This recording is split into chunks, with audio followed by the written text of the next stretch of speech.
Lotte World is one of the biggest theme parks in South Korea and is located south of the river and easily accessible from Jamsil Metro Station, which is on both Line 2 and 8.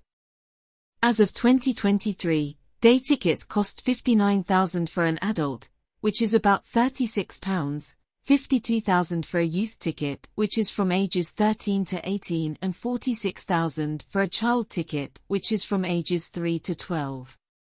Under 3 is free.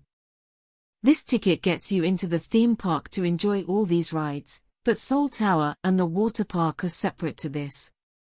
The park is generally open from 10 a.m. to 9 p.m. each day. We found the queue length for adult rides to be long, usually between 1 and 2 hours, whilst the rides built for children were significantly shorter, rarely going above 10 minutes.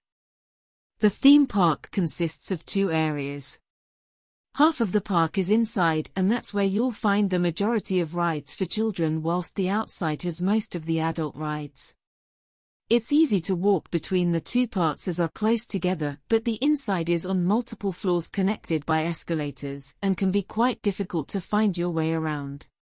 For a great view of the indoor part of the park, you have a balloon ride and a monorail that take you high above the attractions for some great photo opportunities.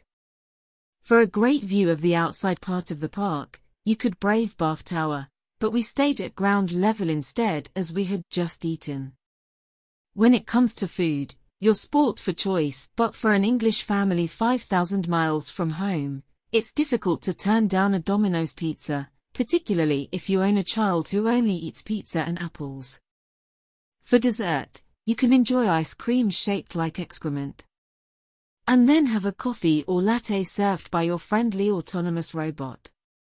There goes another few million jobs thanks to us robots. You humans really need to start looking for jobs that we can't automate you out of. Ha ha ha ha. There's a procession that goes through the park at around 2 p.m. each day. Lots of colorful characters and large extravagant vehicles will weave themselves through the indoor area of the park, where guests will line up and wave them along. Some entertainers will appear disinterested and some children like ours will look bored, but it's a great thing to see if you're there at that time. Lastly, here's a quick look at some of the rides we enjoyed.